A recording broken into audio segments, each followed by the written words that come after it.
Good morning everyone, welcome back to Shreyanvi's world. Bheem Amavasya ಇವತ್ತು ತುಂಬಾ ವಿಶೇಷವಾದ ದಿನ.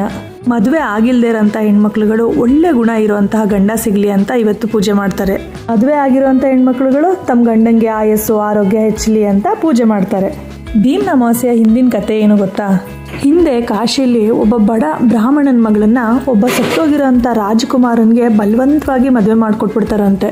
ಆಷಾಢ ಅಮಾವಾಸ್ಯೆ ದಿನ ಅಂದರೆ ಈ ದಿನ ಆ ಬಡ ಬ್ರಾಹ್ಮಣನ ಮಗಳು ಕಾಡಿಗೆ ಹೋಗಿ ಒಂದು ನಂಬಿಕೆಯಿಂದ ಭಕ್ತಿಯಿಂದ ಮಣ್ಣಿನ 2 ದೀಪಗಳನ್ನ ಮಾಡಿ ನಂದಿ ನೀರನ್ನೇ ಅದನ್ನು ಎಣ್ಣೆಯಾಗಿ ಮಾಡಿಕೊಂಡು 2 ಮಣ್ಣಿನ ದೀಪಗಳನ್ನ ಶಿವ ಪಾರ್ವತಿ ಅಂತ ಅವಳು ಭಾವಿಸಿ ದೀಪಗಳನ್ನ ಪೂಜೆ ಮಾಡ್ತಾಳಂತೆ. ಆ ಬ್ರಾಹ್ಮಣನ ಮಗಳ ಅಚಲವಾದ ಒಂದು ಭಕ್ತಿಗೆ, ಒಂದು ಶ್ರದ್ಧೆಗೆ ಶಿವ ಪಾರ್ವತಿ ಪ್ರತ್ಯಕ್ಷರಾಗಿ ಸತ್ತೋಗಿರೋಂಥ ರಾಜ್ಕುಮಾರ ಅಂದರೆ ಆ ಬ್ರಾಹ್ಮಣನ ಮಗಳ ಗಂಡನಿಗೆ ಮರುಜೀವ ಕೊಡ್ತಾರಂತೆ. ಆ ಬ್ರಾಹ್ಮಣನ ಮಗಳು 2 ಮಣ್ಣಿನ ದೀಪನ ಹಚ್ಚಿ ಅದನ್ನು ಶಿವ ಪಾರ್ವತಿ ಅಂತ ಭಾವಿಸಿ ಅದನ್ನು ಪೂಜೆ ಮಾಡಿ ಭಕ್ತಿಯಿಂದ ಶಿವನನ್ನು ಒಲಿಸ್ಕೊಳ್ತಾಳೆ. ಸೊ ಹಂಗಾಗಿ ಜ್ಯೋತಿಯನ್ನು ಹಚ್ಚೋದ್ರ ಮೂಲಕ, ಆ ದೀಪನ ಬೆಳಗೋದ್ರ ಮೂಲಕ ಶಿವನನ್ನು ಒಲಿಸ್ಕೊಂಡು ತನ್ನ ಗಂಡನ್ನು ಉಳಿಸ್ಕೋತಾಳೆ. ಅದಕ್ಕೋಸ್ಕರ ಇದನ್ನು ಜ್ಯೋತಿರ್ಭೀಮೇಶ್ವರ ವ್ರತ ಅಂತ ಕರೀತಾರೆ. ಭೀಮ ಅಂದರೆ ಸಾಕ್ಷಾತ್ ಶಿವ ಅಂತಲೇ ಅರ್ಥ.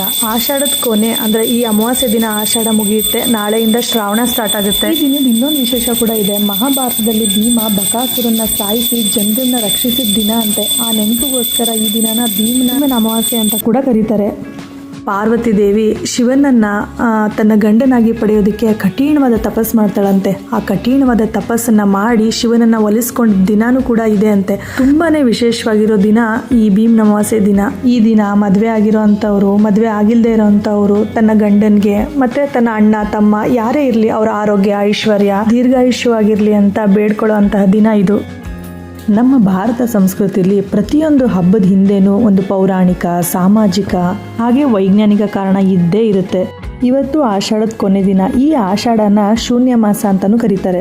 ಈ ಆಷಾಢ 1 ತಿಂಗಳಲ್ಲಿ ಯಾವುದೇ ರೀತಿ ಮದುವೆ, ನಾಮಕರಣ, ಯಾವುದೇ ರೀತಿ ಫಂಕ್ಷನ್ಗಳು ಕೂಡ ಮಾಡಲ್ಲ. ಬಟ್ ಆಷಾಢದ ಕೊನೆಯಲ್ಲಿ ಅಂದರೆ ಇವತ್ತು ಭೀಮನ ಅಮಾವಾಸ್ಯೆ ಮತ್ತು ಈ ದಿನನ ವಿಶೇಷವಾಗಿ ಎಲ್ಲ ಕಡೆ ಆಚರಿಸ್ತಾರೆ. ಸೊ ಎಲ್ರಿಗೂ ಆ ದೇವರು ಒಳ್ಳೇದು ಮಾಡಲಿ, ಸುಖ ಶಾಂತಿ ನೆಮ್ಮದಿ ಶಕ್ತಿ ಆಯಸ್ಸು ಆರೋಗ್ಯ ಕೊಟ್ಟು ಕಾಪಾಡಲಿ. Thank you for watching. Please like, share and subscribe my channel. I will come with another interesting video very soon. Until that, bye bye.